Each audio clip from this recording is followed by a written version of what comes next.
जय हिंद साथियों, आप सभी का स्वागत है आपके अपने चैनल राज सॉल्यूशन में। आज हम लोग देखने वाले हैं बिहार डीएलएड एंट्रेंस एग्जाम 2025 के लिए। अगर आपको गवर्नमेंट कॉलेज चाहिए तो आपको बेहतर से बेहतर क्वेश्चन आपको पढ़ने होंगे। वही क्वेश्चन पढ़े हुए जिस टाइप के सवाल पूछे जाते हैं और जहां से आपको एग्जाम में देखने को मिलेंगे। तो चलिए, हम लगातार आप लोग के बीच में शाम को 7 बजे क्लास करवा रहे हैं जीके जीएस का, जो आपको बहुत ज़्यादा पूछे जाने की संभावना है और बहुत सारे क्वेश्चन टच करेंगे। इसके पहले बार भी हम क्लास करवा चुके हैं। तो चलिए यहाँ पे स्टार्ट करते हैं फटाफट से। आंसर आप लोग को पता है तो कमेंट करेंगे, नहीं है तो याद करते चलेंगे कि सभी के सभी अति महत्वपूर्ण प्रश्न ही लेकर के आए हैं। साइंस का टॉप क्वेश्चन है। सवाल हमारे पास कि क्लोरोफिल में कौन सी धातु का आयन पाया जाता है। याद रखेंगे कि क्लोरोफिल कहाँ पाया जाता है, तो पेड़ पौधों में। ठीक है, तो क्लोरोफिल में कौन सी धातु आयन पाया जाता है, याद रखेंगे। अगर ऑप्शन आप लोग बी बताएं तो बिल्कुल सही, मैग्नीशियम पाया जाता है। ठीक है, अगला सवाल है कि शर्कराओं में सबसे मीठी है, शर्कराओं में सबसे मीठी है कौन सा है। क्या फ्रुक्टोज मीठी होती है, ग्लूकोज होती है, सुक्रोज होती है, लैक्टोज। ये सभी मीठे ही होते हैं, लेकिन सबसे मीठी कौन होती है ये बताना है। बिल्कुल, अगर ऑप्शन ए आप लोग बताएं तो बिल्कुल सही। शर्कराओं में सबसे मीठी जो होती है वो फ्रुक्टोज होती है। ऑप्शन ए राइट आंसर हो जाएंगे। चलिए आगे बढ़ते हैं। अगला सवाल दिया हुआ है क्या हमारे पास कि इसी सदी की शुरुआत में हवाई जहाज का आविष्कार किसने किया था। Very very important question. इसी सदी की शुरुआत में हवाई जहाज का आविष्कार किसने किया था।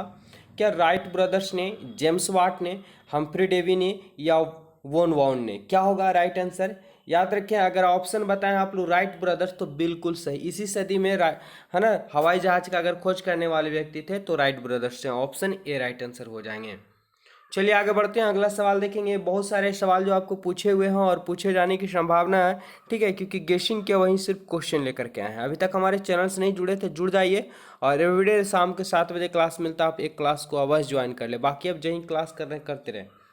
टेलीस्कोप की खोज किस वैज्ञानिक ने की थी। Very very important question. Telescope की खोज किस वैज्ञानिक ने की थी।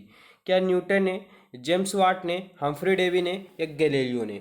राइट आंसर की अगर हम बात करें तो याद रखेंगे कि टेलीस्कोप की खोज जो किया गया था वो गैलीलियो के द्वारा किया गया था। न्यूटन, तो न्यूटन गुरुत्वाकर्षण का नियम दिया है। जेम्स वाट जो है आपका इंजन, रेल इंजन का खोज किए थे।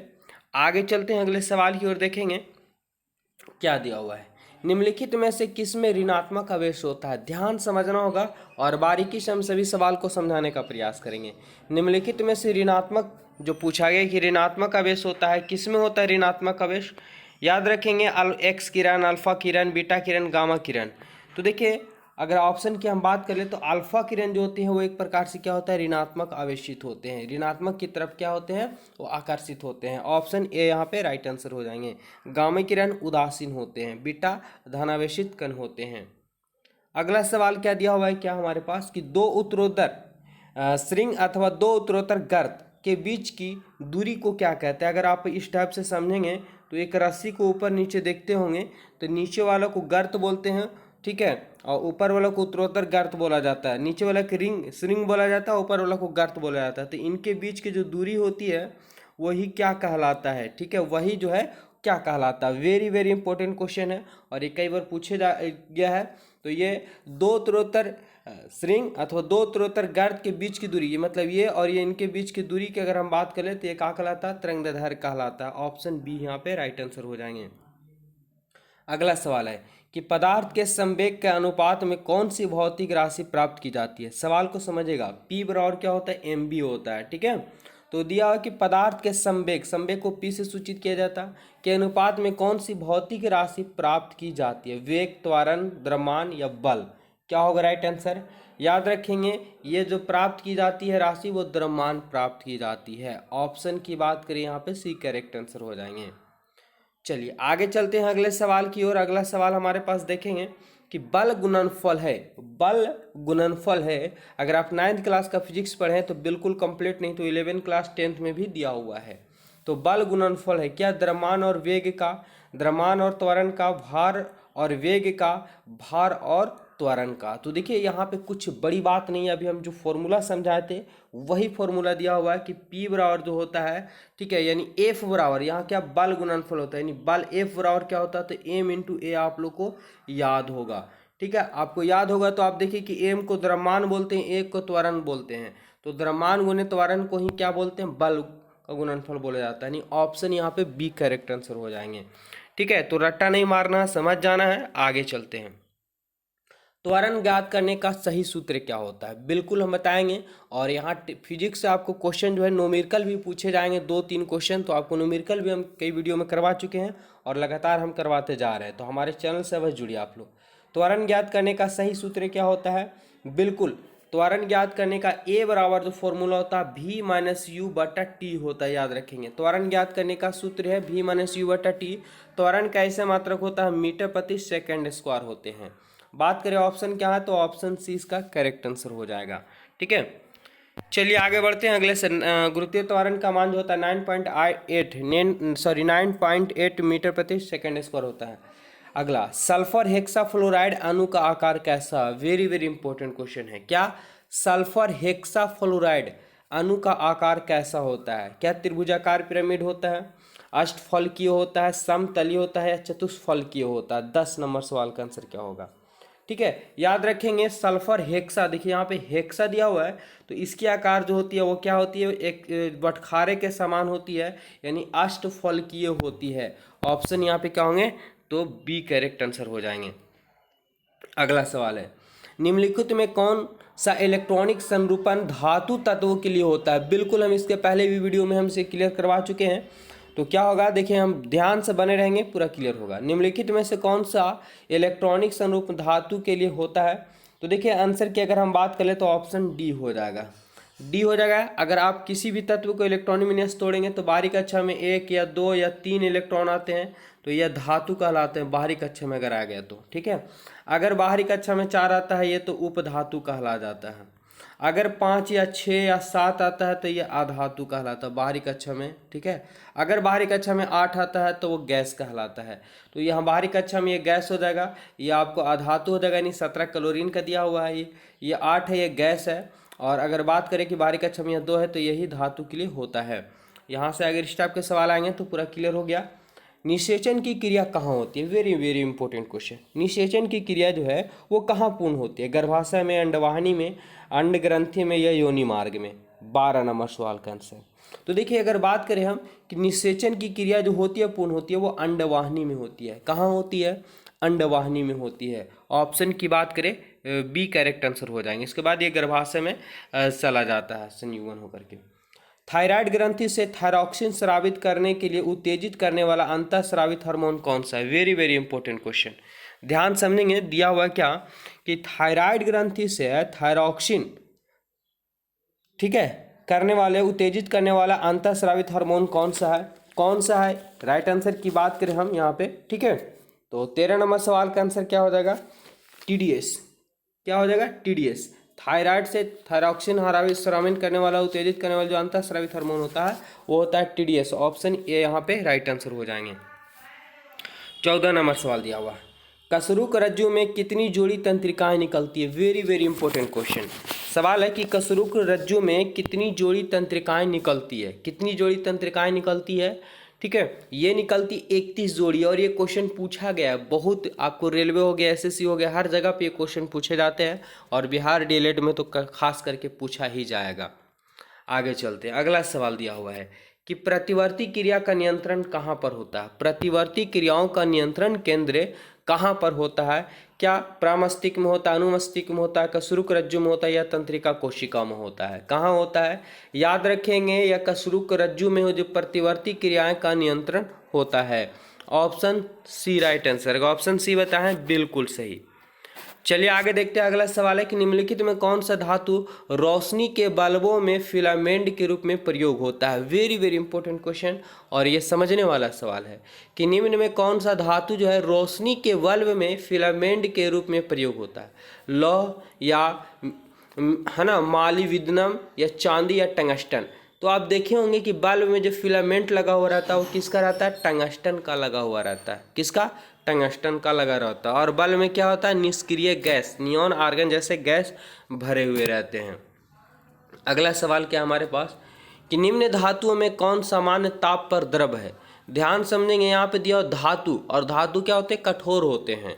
ठीक है, इसकी निश्चित ज्यामितीय आकृति होती है, विशेष ध्वनि होती है। लेकिन धातु में भी एक अपवाद है जो आपको बताना है। यहाँ पे है कि धातु है लेकिन सामान्य ताप पर क्या रहता है, वो द्रव के रूप में रहता है, जल के रूप में रहता है। ठीक है, तो कौन सा है, शीशा है, पारा है, निकेल है या टीन है, क्या होगा राइट आंसर। याद रखेंगे, बात करें पारा, पारा जो होता है वो एक प्रकार की धातु है लेकिन कौन अवस्था में पाया जाता है, सामान्य ताप पर द्रव अवस्था में पाया जाता है। पारा जिसे आप कहते हैं थर्मामीटर में यानी बुखार मापने वाले यंत्र में भरा हुआ रहता है पारा। ठीक है, आगे चलते हैं अगले सवाल की ओर। अगला सवाल हमारे पास कि सौर ऊर्जा निम्न में किससे प्राप्त होता है। सिंपल सी बात है कि सौर ऊर्जा तो सूर्य से प्राप्त होगा। कहाँ से प्राप्त होगा, तो ये सूर्य से प्राप्त होता है। और यह बात करें कि सूर्य पृथ्वी पे सबसे ऊर्जा का उत्तम स्रोत या सबसे ज़्यादा स्रोत है तो वो सूर्य ऊर्जा है, सौर ऊर्जा ही कहलाता है। और यह एक प्रकार की नवीकरणीय ऊर्जा भी मानी जाती है। अगला सवाल, निम्न में कौन सी धातु अर्धचालक के रूप में ट्रांजिस्टर में प्रयोग होता है। Very very important question. सवाल है कि निम्न में कौन सी धातु अर्धचालक के रूप में ट्रांजिस्टर में प्रयोग किया जाता है। अर्धचालक जिसे सेमीकंडक्टर कहा जाता है और इसे ट्रांजिस्टर बनाया जाता है, तो किस का प्रयोग किया जाता है। याद रखें, बात करें अगर हम, तो ये जर्मेनियम जो एक प्रकार का अर्धचालक है जिसका प्रयोग ट्रांजिस्टर में किया जाता है। ठीक है, ऑप्शन की बात करें, ऑप्शन बी यहाँ पे तांबा धातु है। ग्रेफाइट जो है वो क्या है, कार्बन के अपरूप हो जाते हैं। ये अधातु होते हुए विद्युत के चालक होते हैं। चांदी आप देखे रहोगे धातु को है ये। अगला टरबाइन। ठीक है, टरबाइन एवं डायनेमो से बिजली प्राप्त करने में किस ऊर्जा को विद्युत ऊर्जा में परिवर्तित करते हैं। Very very important question. सवाल को समझिएगा और यहाँ पे आपको हम समझाने का भी प्रयास कर रहे हैं। तो टरबाइन हो या डायनेमो से बिजली प्राप्त करने के लिए किस ऊर्जा को विद्युत ऊर्जा में परिवर्तित किया जाता है। तो याद रखेंगे, ये जो ऊर्जा परिवर्तित किया जाता है वह मैकेनिकल ऊर्जा में किया जाता है। मैकेनिकल ऊर्जा को विद्युत ऊर्जा में परिवर्तित किया जाता है। आप डायनेमो देखेंगे कि जहाँ पे नदी रहती है, नदी के अंदर बड़ा सा मशीन लगाया जाता है, पानी को ऊपर से गिराया जाता है, टरबाइन घूमता है तो जाके बिजली उत्पन्न होती है। तो इस मैकेनिकल ऊर्जा को विद्युत ऊर्जा में परिवर्तित किया जाता है। अगला, पढ़ने में काम आने वाले ग्लास लेंस किस प्रकार के लेंस से बना होता है। यानी जो चश्मा प्रयोग करते हैं पढ़ने के लिए, तो किस प्रकार के लेंस से बना होता है वह चश्मा। ठीक है, याद रखेंगे, अगर राइट आंसर की हम बात कर ले, ठीक है, तो ये उत्तल लेंस, उत्तल लेंस के बने चश्मे का प्रयोग पढ़ने के लिए किया जाता है। ऑप्शन यहाँ पे बी करेक्ट आंसर हो जाएंगे। अगला सवाल है कि निम्नलिखित में सबसे सख्त कौन है। सबसे सख्त यानी मजबूत कौन सा है। हीरा है, ग्लास है, क्वार्टज है या प्लेटिनम है, क्या होगा 22 नंबर सवाल का आंसर। तो देखिए, अगर बात करें यहाँ पे धातु लगा देगा तो प्लेटिनम मार देना है, लेकिन यहाँ पे धातु नहीं, क्या बोला है कि निम्न में सबसे सख्त है यानी सबसे मजबूत अगर की बात करें तो हीरा एक कठोर पदार्थ है। हीरा क्या है, कठोर पदार्थ के रूप में माना जाए। हीरा का जो होता है अपवर्तनांक 2.42 होता है, जिस यानी सबसे ज़्यादा हीरा का अपवर्तनांक होता है। यही कारण कि हीरा क्या होती है, चमकता है। ठीक है, ऑप्शन की बात करें तो यहाँ पे ए करेक्ट आंसर हो जाएंगे। अगला सवाल है कि ठोस कपूर से कपूर बनने की प्रक्रिया को कहते हैं। ठोस कपूर से कपूर बनाने की प्रक्रिया को क्या कहते हैं। याद रखेंगे, ठोस कपूर से कपूर बनाने की प्रक्रिया को क्या कहते हैं, ये कहते हैं ऊर्ध्वपातन कहते हैं, ऊर्ध्वपातन कहते हैं। ऑप्शन डी हो जाएगा राइट आंसर। चलिए, अगला सवाल हमारे पास है कि निम्न पदार्थों में कौन सा पदार्थ खाने की वस्तु के परिरक्षण में प्रयोग किया जाता है। सवाल को समझिए कि निम्न पदार्थों में से कौन सा पदार्थ खाने की वस्तु को परीक्षण, ये परीक्षण मतलब होता है उसको क्या करना, तो उसको सुरक्षा करना, बचाव करना, तो परीक्षण में प्रयोग होता है। Citric acid, potassium chloride, sodium benzoate या सोडियम क्लोराइड, क्या होगा राइट आंसर। याद रखें, राइट आंसर की बात करें तो खाद्य पदार्थों को संरक्षित करने के लिए सोडियम बेंजोएट का प्रयोग किया जाता है। ठीक है, ऑप्शन की बात करें सी करेक्ट आंसर हो जाएंगे। चलिए, अगला सवाल हम लोग देखते हैं। अगला सवाल है कि डॉक्टर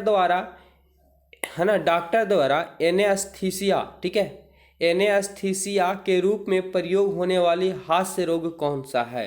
हास्य रोग कौन सा है, तो डॉक्टर द्वारा एनेस्थीसिया के रूप में प्रयोग किए जाने वाली हास्य गैस कौन सा है। याद रखिए, इसकी राइट आंसर की हम बात कर ले तो ये होता है हास्य गैस, यहाँ पे पूछा है नहीं हंसने वाला, तो ये होता है नाइट्रस ऑक्साइड। क्या, नाइट्रस ऑक्साइड जो है। ऑप्शन यहाँ पे करेक्ट आंसर हो जाएंगे। तो इस वीडियो में हम अभी और भी क्वेश्चन है लेकिन ये वीडियो काफ़ी लंबा हो जाएगा और तो इस वीडियो को हम पार्ट 2 के रूप में कल लेकर के चले आएंगे, यानी 26 से लेकर के। तो इस वीडियो में 25 क्वेश्चन ही देखते हैं और ये टॉप क्वेश्चन है और यहाँ से आएंगे बिल्कुल। उम्मीद है कि आपको अच्छे ढंग से समझ में भी आया होगा, हम समझाने का भी प्रयास किए हैं, नहीं छूटने वाला होगा, एक नंबर भी साइंस का आपको गलती नहीं होगा। तो हमारे चैनल से अवश्य जुड़े, आपको जब तक एग्ज़ाम नहीं हो तब तक शाम को 7 बजे क्लास आपको जरूर देखने को मिलेगा। तो आपके लिए बहुत ही हेल्पफुल होगा, तभी आपको गवर्नमेंट कॉलेज मिलेगा। साथ ही साथ आपको बीपीएससी की तैयारी कैसे करनी है वगैरह, कैसे कैसे प्रोसेस होता है, वो सभी जानकारी हम इस वीडियो पे आप लोग को टीचर बनने का प्रोसेस पूरा हमेशा मिलते रहता है। तो इस वीडियो को जरूर शेयर कीजिए आप लोग और सब्सक्राइब कीजिए। धन्यवाद।